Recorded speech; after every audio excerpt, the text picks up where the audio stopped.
नमस्कार. तर आज निघालो आहे आपण रानात. कशाला निघालो आहे जर बघायचं असेल तर व्हिडिओ शेवटपर्यंत बघा. तर ह्या टायमिंगला मी पाहिजे होती शेतात काम करताना. 11 वाजलेत आणि 11 वाजता रानात पोचायसाठी बायका 10:30ला घरातनं निघतात.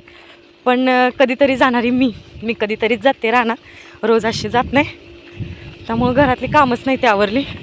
लाईट आहे ते आता पॅक केलं आहे.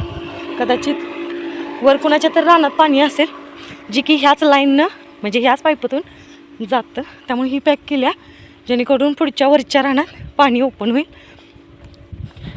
तर माझ्या रानाचा रस्ता बघायचा आहे का तुम्हाला? तर हा बघा. आणि पूर्ण शेत आहे. तशी आपल्याला एकट्यालाच जायची सवय. तर आज दिवसभर काय रानात काम करायचं आहे, काय रानात कामं करणार आहे ते पण तुम्हाला दाखवते. आणि त्याच्या अगोदर जर कोणी मला फॉलो केलं नसेल, कोणी मला सबस्क्राईब केलं नसेल तर नक्की करा. आणि माझे रोजचे व्हिडिओ बघा. डेली व्हिडिओ नाही टाकत. जे मला आवडतं किंवा जर आपल्या आयुष्यात वेगळं काही घडत असेल, रोजचे दिवस सारखेच असतात असं नाही, रोजचे दिवस सारखेच असतात असं नाही, एखाद दिवस तरी आपल्या आयुष्यात वेगळं काहीतरी होत असतं किंवा एखादा तरी दिवस आपला वेगळा होऊन जातो. तर त्यातला वेगळा दिवस, कारण आज मी रानात निघाले. तशी मी रोज नाही राहणार जात. पण एकट्याला भीती वाटते कारण पूर्ण रस्ता तर दिसतो पण ऊस आहेत. आता निघालेत, ऊसाला तोड आल्या काय काय. आणि एकटीच आहे आता हळू पण चालून मी तुम्हाला व्यवस्थित नाही दाखवू शकत कारण खरंच मला वेळ झाला आहे जास्त. आणि काय काय यांनी आत्ता लागण केले. लागण म्हणजे नवीन ऊस त्याची लागण केली. तो आता ह्या वावरात ऊस येणार असा मोठ्या नंतर इथं येणार आणि हे ऊस जाणार आहेत. म्हणजे आता ऊसाला तोड आली की हे घालवणार ऊस आणि त्या वावरात आत्ताशी केला आहे म्हणजे तो पुढच्या वर्षी जाणार, एक वर्षानंतर जाणार.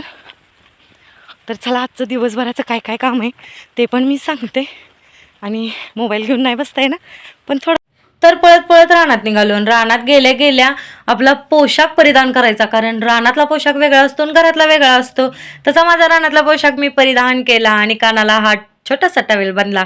आणि तुम्हाला पुढे जी दाखवणार आहे हे तर ते पण सांगा बरं का. ही रोपं आहे जी रोपवाटिकेतून लावायला आणलेत. आणि बायका मी म्हटलं नाही का मला उशीर झालाय तर हो का बायका बसलेत लावत. आता तेवढं त्यांना फास्टमध्ये गाठलं पाहिजे. तर हो का मी चालू पण केलं होतं आणि थोडंसं लावलं होतं. मला काय माहीत नव्हतं म्हटल्यावर मी बायकांना विचारलं कारण मी पहिल्यांदाच असं रोपं वगैरे लावायला आलोय त्यामुळं मला काय माहीत नव्हतं जास्त.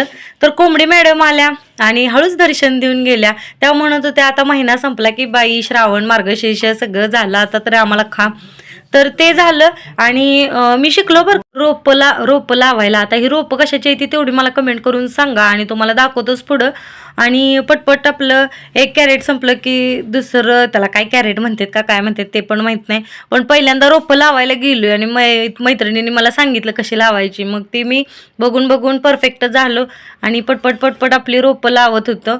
आणि तेवढ्यात काय झालं होतं का आता आम्ही 5 साऱ्या तर लावून घेतल्या. आता राहिल्या होत्या 6 पण जेवायचं टायमिंग झालं होतं. मग आपलं जेवायला गेलं आणि मैत्रीण मला म्हणत होती व्हिडिओ बंद कर. मग आमच्या दोघींची भांडणं चालली होती. आणि जेवून आलो तर काय तुम्हाला सांगू, आमच्या शेजारच्याच वावरात ऊसाला तोड आली होती आणि त्या ऊस तोडीवाल्यांची इतकी भांडणं झाली होती. काय एकामेकाच्या अंगावर कोयता घेऊन मागं लागली होती. बरं बाबा हे 2 ऊस तोडीच्या फॅमिलीत नव्हतं तर त्यांच्याच घरात चाललं होतं की वडिलांनं आपल्या मुलाला तो जरा जास्तच ड्रिंक करून आला होता म्हणून त्याला मारलं. आणि दिवसाचा शेवट झाला आणि अख्खं वावर आम्ही 5 जणींनी रोपं लावून कंप्लीट केलं.